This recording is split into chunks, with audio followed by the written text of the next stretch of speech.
Bismillahirrahmanirrahim. Assalamualaikum warahmatullahi wabarakatuh.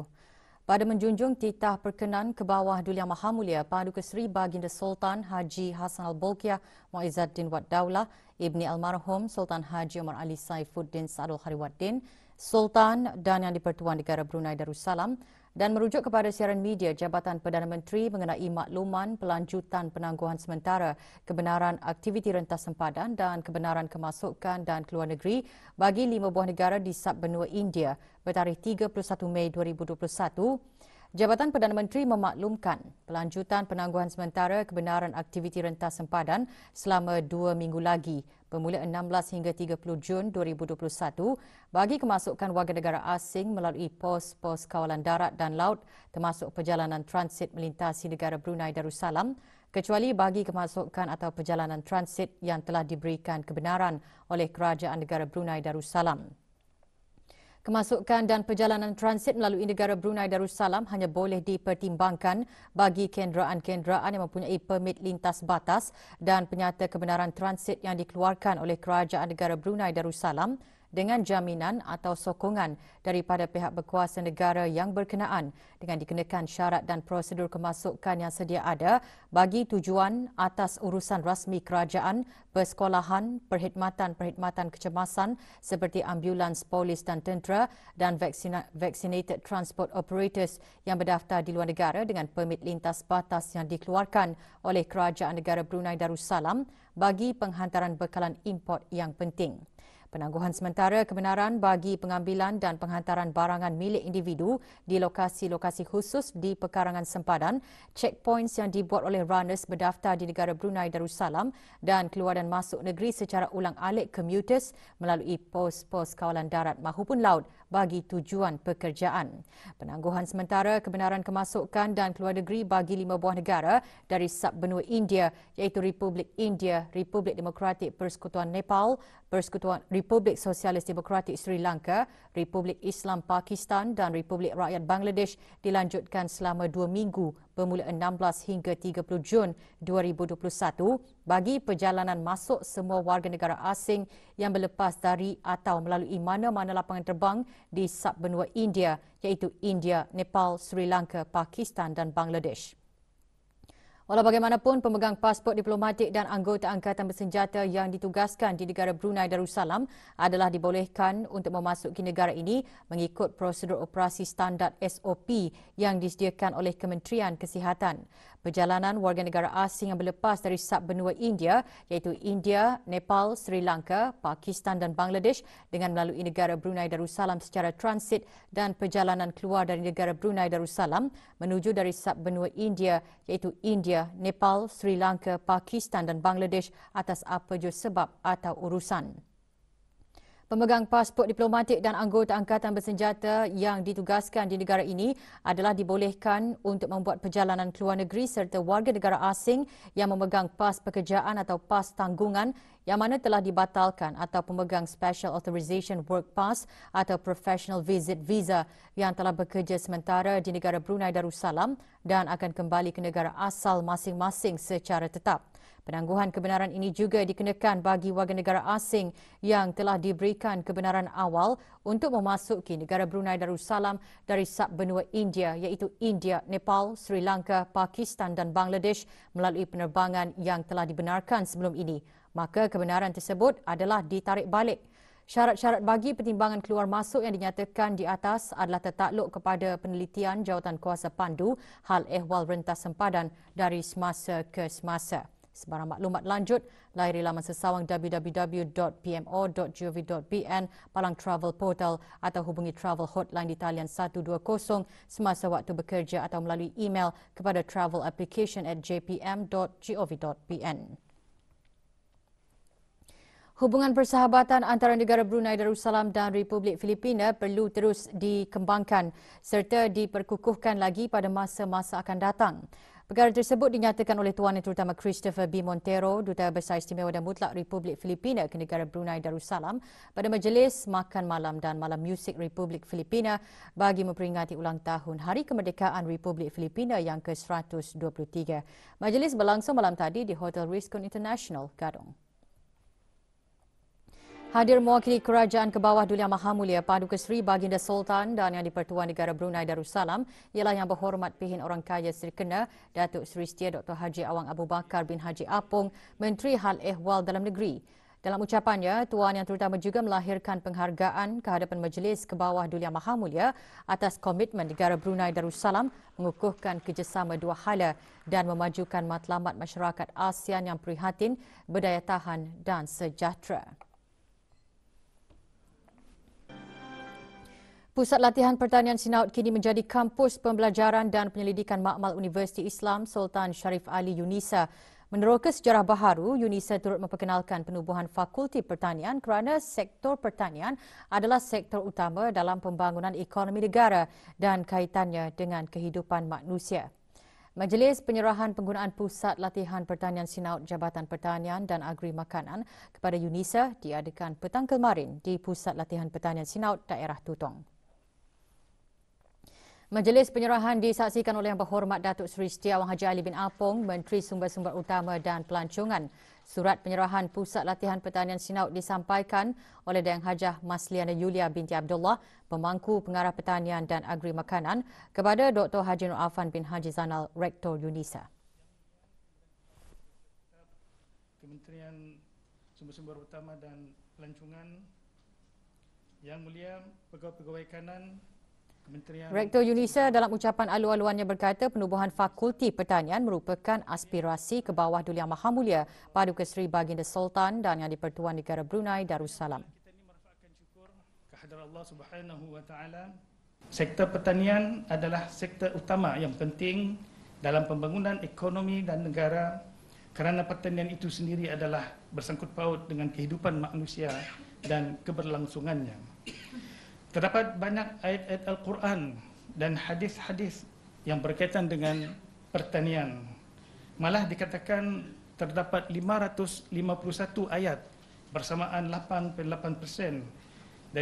dari keseluruhan ayat Al-Quran adalah berkaitan dengan bidang pertanian. Selain penubuhan Fakulti Pertanian, Pusat Latihan Pertanian Sinaut turut memperkenalkan Pusat Penyelidikan Halalan Thaiban yang dihasrat akan memberigakan usaha dan melancarkan lagi proses penaiktarafan kampus di bawah pelaksanaan UNISA dengan kerjasama pihak-pihak berkenaan.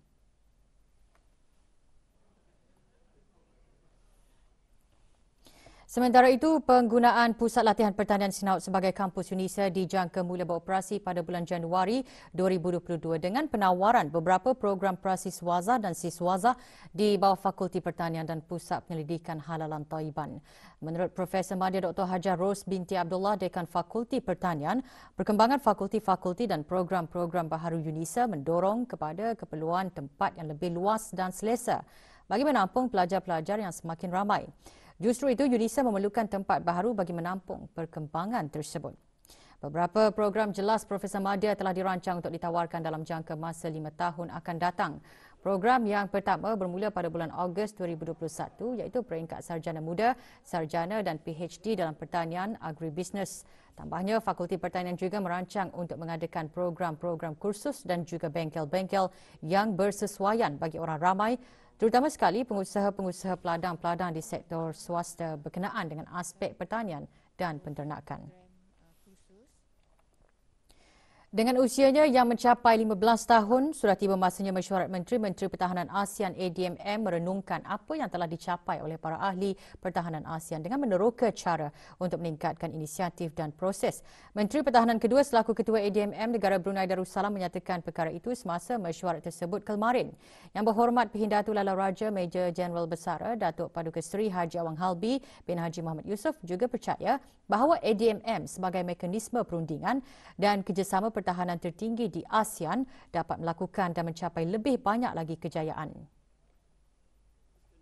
To becoming more strategic in our orientation and approach, even more so as we aim to make our initiative sustainable in the long run and bring about the lasting impact to the ASEAN community, notably through effective cross-sectoral and cross-pillar coordination. On that note, I am pleased that the initiative within the ADMM process since the defense sector began its work this year in February, they have reflected these priorities so well. I remain just as hopeful for a productive and successful meeting to further advance our region's defence cooperation for the collective good of the region. ADMM ke-15 yang diadakan secara dalam talian menutup tirainya kemarin. Mesyuarat dipengerusikan oleh Yang Berhormat Pehin Dato' Laila Raja, Major Jeneral Besara Datuk Paduka Seri Haji Awang Halbi bin Haji Muhammad Yusof, Menteri Pertahanan kedua, selaku Ketua ADMM Negara Brunei Darussalam. Semasa mesyuarat ini, Menteri-Menteri Pertahanan ASEAN bersetuju untuk menerima pakai dan meluluskan serta mengambil maklum 8 kertas konsep dan perbincangan dan 1 prosedur piawaian operasi SOP. Mesyuarat turut mengesahkan 1 deklarasi Bandar Seri Begawan sempena ulang tahun ke-15 ADMM ke arah persediaan masa depan, keamanan dan kesejahteraan ASEAN. Mesyuarat Menteri-Menteri Pertahanan ASEAN China juga diadakan setelah selesainya mesyuarat ADMM ke-15. ADMM akan meneruskan momentum kerjasama pertahanan praktikal bersama 8 buah negara yang turut serta pada mesyuarat Menteri-Menteri Pertahanan ASEAN Plus ADMM Plus ke-8 hari ini.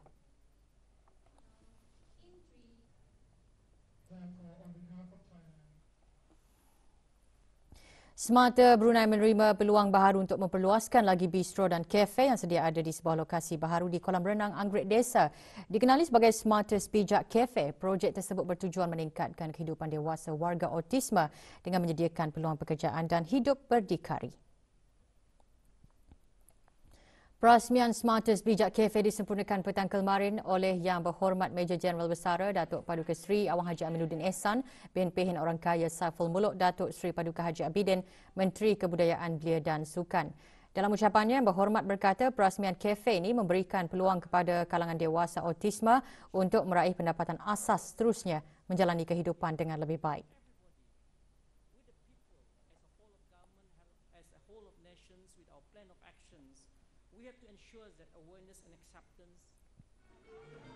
Di bawah perusahaan sosial Smarter Brunei, kaki tangan kafe ini sepenuhnya dari kalangan autisma.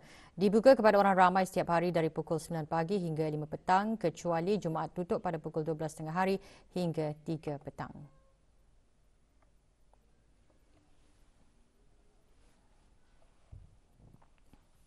Kembali selepas ini.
Susulan kes rayuan 2 bekas pegawai kehakiman. Kes rayuan yang difailkan oleh pendakwa raya dan juga kedua-dua tertuduh Ramzidah binti Pehin Datuk Kesuma Diraja Kolonel Besara Haji Abdul Rahman tertuduh pertama dan Haji Nabil Deraina bin Pehin Udana Khatib Datuk Paduka Seri Setia Ustaz Haji Awang Badarudin tertuduh kedua telah didengarkan lagi di Mahkamah Rayuan kemarin. Dalam rayuan, tertuduh pertama merayu terhadap sabitan bagi kesalahan-kesalahan pecah amanah dan pembersihan wang haram. Tertuduh kedua juga merayu terhadap sabitannya bagi kesalahan pembersihan wang haram dan meminta untuk hukuman 5 tahun yang telah dijatuhkan ke atasnya untuk dikurangkan. Mereka hadir di hadapan Yang Arif Presiden Mahkamah Rayuan Michael Peter Burrell, Pesuruhjaya Kehakiman Conrad Seagrove dan Michael Victor Lunn. Simon Farrell QC yang mewakili kedua-dua tertuduh hadir melalui dalam talian dari United Kingdom dan dibantu oleh Syekh Nordin bin Syekh Muhammad. Datuk Seri Setia Davinder Singh SC mengetuai pihak pendakwa raya dan hadir secara talian dari Singapura. Rayuan tersebut akan disambung lagi hari ini pukul 9.30 pagi.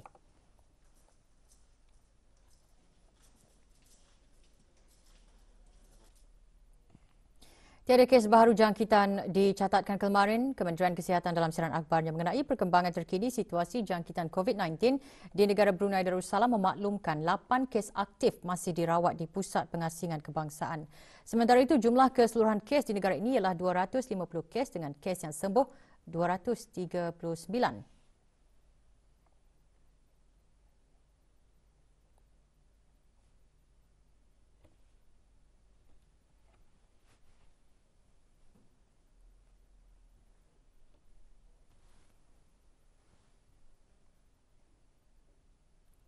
Kes terakhir jangkitan tempatan COVID-19 dilaporkan pada 6 Mei 2020, manakala jumlah kes import sejak kes jangkitan terakhir tempatan dilaporkan sebanyak 109 kes.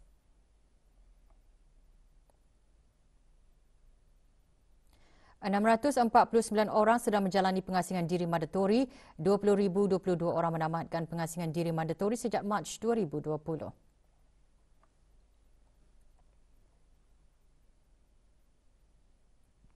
...315 ujian virus SARS-CoV-2 telah dilaksanakan menjadikan jumlah keseluruhan ujian makmal dijalankan sejak Januari 2020 kepada 135,221 ujian. Maklumat lanjut dan perkembangan terkini layari laman sesawang Kementerian Kesihatan dan talian Kesihatan 148. Perkembangan dalam pelaksanaan perjanjian perdagangan bebas dan inisiatif lain bagi mengukuhkan lagi kerjasama perdagangan dan pelaburan antara ASEAN dan rakan dialog antara dibincangkan semasa mesyuarat konsultasi pegawai-pegawai ekonomi kanan SCOM ASEAN bersama rakan-rakan dialog. Mesyuarat 2 hari yang berakhir kemarin diadakan secara maya. Mesyuarat dipengerusikan oleh Dr. Hajah Faiza binti Haji Ahmad Arifin, Setiausaha Tetap Ekonomi di Kementerian Keuangan dan Ekonomi. Mesyuarat pertama bagi konsultasi bersama rakan dialog tahun ini dihadiri para pegawai kanan ekonomi ASEAN AMS dan rakan dialog termasuk dari Kanada, Republik Rakyat China, India, Jepun, Republik Korea dan Amerika Syarikat. Dalam mesyuarat konsultasi SCOM Amerika Syarikat ke-33, antara lain membincangkan perkembangan terkini pelaksanaan penyusunan rangka kerja pelaburan dan perdagangan ASEAN Amerika Syarikat. Manakala menerusi konsultasi ke-34 SCOM Republik Korea membincangkan kemungkinan meningkatkan lagi pembebasan produk-produk pengesanan sensitif dan menaik taraf perjanjian perdagangan dalam barangan ASEAN Korea. Konsultasi pertama SCOM METI pertama bagi konsultasi AEM METI ke-26 pula membincangkan perkembangan aktiviti-aktiviti memudah cara integrasi ekonomi serantau antara ASEAN dan Jepun. Sementara itu, dalam konsultasi SCOM Kanada ke-13 mengambil maklum perkembangan kertas rujukan bagi potensi perjanjian perdagangan bebas ASEAN-Kanada dan membincangkan aktiviti-aktiviti pembangunan kapasiti yang berpotensi dimanfaatkan. Dalam konsultasi SCOM Plus 3 ke-37, dalam pada itu membincangkan draft program kerjasama Ekonomi ASEAN Plus 3 2021 dan bertukar-tukar pandangan mengenai kemungkinan skop kerjasama lain di bawah platform ASEAN Plus 3. Kemajuan pelaksanaan perjanjian perdagangan bebas ASEAN-India termasuk isu berkepentingan bagi ASEAN dan mereview perjanjian perdagangan dalam barangan ASEAN-India I3 antara yang dibincangkan dalam konsultasi SCOM India ke-33. Mesyuarat konsultasi SCOM MOFCOM ke-39 sementara itu bertukar-tukar pandangan mengenai kesan COVID-19 kepada ekonomi serantau dan global serta kerjasama perdagangan dan ekonomi serta pelaksanaan perjanjian perdagangan bebas ASEAN-China SCFTA. Mesyuarat seterusnya membincangkan perkembangan terkini di bawah kerjasama ekonomi serantau dan sub-serantau ASEAN-China seperti BIM Piaga dan kerjasama China BECC.